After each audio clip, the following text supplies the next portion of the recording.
What's good with YouTube? You already know. Big Flacco with a convict's perspective, and I'm gonna smash, dash, slide on through with a little bit of energy. Please hit the like, subscribe, comment, and do all those things to help support this channel, and hit that bell notification for future fire content. So a lot of people have asked me this question: what happens to MC clubs when they hit the prison system in California? First and foremost, when it comes to MC clubs, their reach on the streets is very long, right? But when it comes to the jail system and prison system, they pretty much have no jurisdiction or authority in a prison. I don't know if that was developed for a reason, um, to isolate people from future gang indictments, RICO acts, to try to avoid that. I don't know. But the one percenters, right? You will not see anybody on a prison yard from when I started doing time that came in and said that he was part of a MC club, bragging or boasting about it on the yard. I've never seen that, not one time. Okay, it was a little bit different, like in the '60s and '70s. For instance, the Red and White Hell's Angels. A lot of the original Hell's Angels, some of the ones that went to prison, especially back in the '60s and '70s, they had relationships with Hell's Angels. I've even heard that there were some that had dual membership or basically associations, right? There was a time period when the HAs and AB had a very strong relationship. Hell's Angels were kind of still kind of a racial pride MC club at one time, believe it or not. So in 19, I think it was 85, right? Buckeye and Buck, who were Hell's Angels that were involved in a murder of a someone who informed against the Hell's Angels in a case in San Francisco, Margot Compton. Her two 6-year-olds and a 17-year-old were killed. Now, this contract was originally, they tried to give this contract to the AB, but at that time, the AB had a policy that the no killing of children or families would be tolerated. But they had tried to get, the group to do it. So when it came time for this trial to happen, you had a few AB defectors at that time. When the policy changes in '83, which means they were going to start going after informants' families, that's when Mike Thompson and several AB members decided they couldn't be part of it. And this is one of the first trials that Michael Thompson and others had testified against. And it kind of left a little bit of stain in the Hells Angels, I believe, because a lot of this was information shared amongst Hells Angels and AB. And that, you know what I'm saying? Next you know, an AB turned on them. Now let's also remember this. There was also a lot of ABs, right, that were Hells Angels at one time. They were Hells Angels on the streets, and then when they came to fucking the system, they would pick up their AB patch, but then when they leave, they go back out there to be in the Hells Angels. That wasn't working right for the AB for a long time. Like Doug the Thug and a couple others, man, that I've heard of throughout the years that had did this. There's people that also had the associations. Now, don't forget, Mike O'Farrell, right, who was known as Irish, was number 2 within the Hells Angel organization. He was killed by the AB, I believe in 1989 in San Leandro at a bar by Tank, and who I remember Tank before he killed himself. I remember him back in 2000.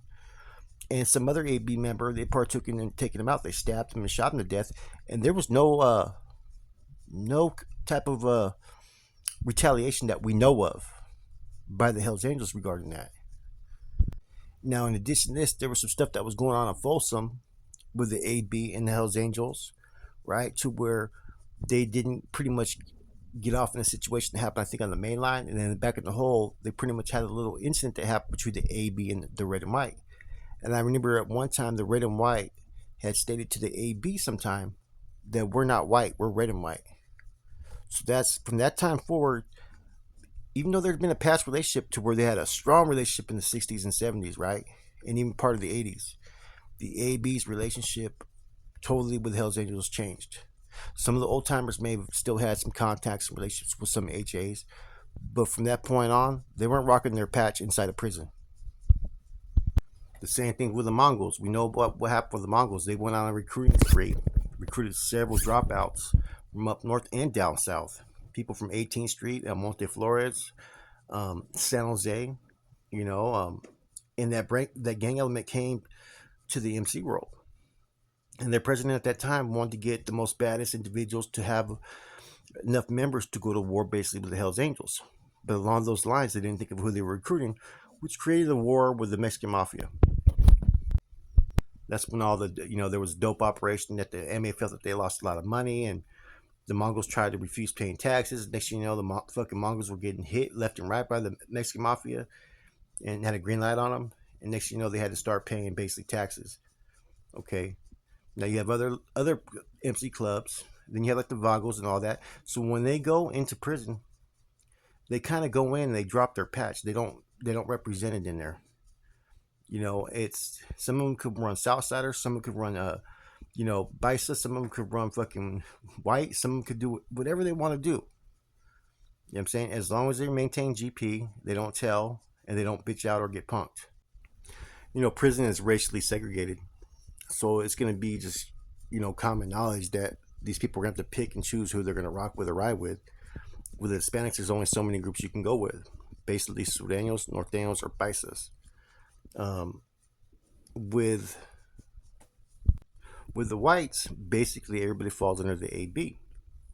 Now there was a time period though when the AB wasn't letting any red and white walk their yards. There was a lot of conflict, but that's happened before in the past, man. Like I said, you had the Wolfpacks that were green lit.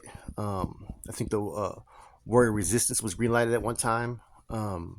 And it was like two other gangs that were Woods that got green lighted, and they had their own yards, believe it or not, that were kind of away from any AB politics. So I could probably assume that maybe an MC biker may land on one of those yards. You know what I'm saying? But for the most part, I think most are going to go in there and do their time and just they drop their patch. They're not going to rip their patch, period, whatever they are. I'll tell you that right now. They're not going to be rocking it inside there. For one, they ain't got their motorcycle bike. Two, they can't conform to MC rules. Every club has its rules. You have to pay your dues and whatnot. So I would, from my understanding, is their membership pretty much is on hold till they get out. Yes, they're a member, but they're part of a club. They're not part of a gang or an organization. Is how it's always put. And a lot of times they have those type of rules because it kind of isolates the whole club from being indicted in the RICO Act, right? So basically, them going in and just running with their race, it makes more sense for these MC clubs, anyways. Because if they started to try to push an MC club in a prison setting, especially in California, any one of these groups they're gonna have to go to war with, and they're not gonna win. There's no way they're gonna win behind the walls, which makes sense. And I think most MC club members are gonna respect what I have to say because an MC club isn't based upon being criminals and going to prison and jail. MC clubs have a whole set of ideals for its members. It's like a second family basically. It is a family. You know, Therefore things do happen. Within any family, you're gonna have those that maybe do things that they're not supposed to do, right? So when they're in there, what I'm saying, they may get the support that they have from their brothers out there in the streets, but there is no representation in prison by any 1% group in the state of California. That's a fact. And I don't think anybody's going to sit there and advertise.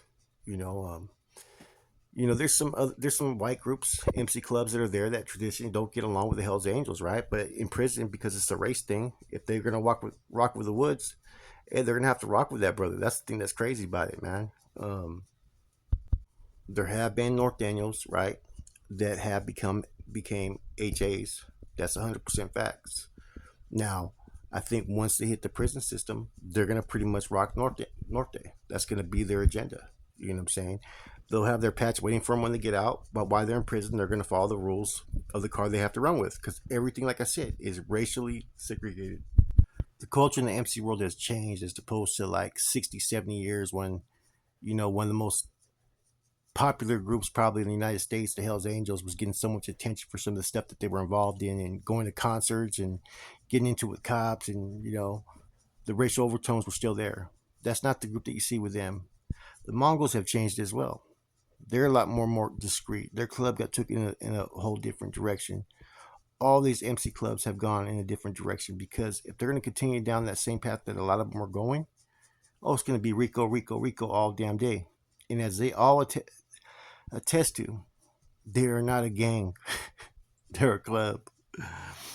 And yeah, which is to me is a smart way to kind of isolate yourself and the club, from an individual's deeds, because the individuals are going to still do what they got to do. It doesn't matter, man. Like, behaviors are behaviors. And it's not everybody's always going to make the right choice.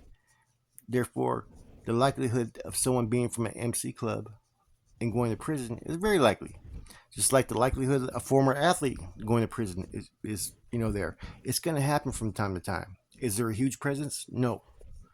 Is there like a mystique and myth about the bikers from the past? Yes, there is. They used to have a reputation. Um, they're still powerful in their own ways, and some of them do involve themselves in certain activities. It's no matter what, there's always going to be people who do that.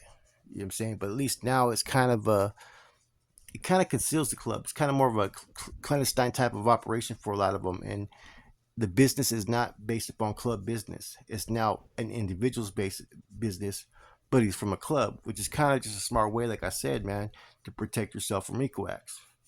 Anyways, hope you guys enjoyed it. I did the best I could to give you guys as much information as I could, you know.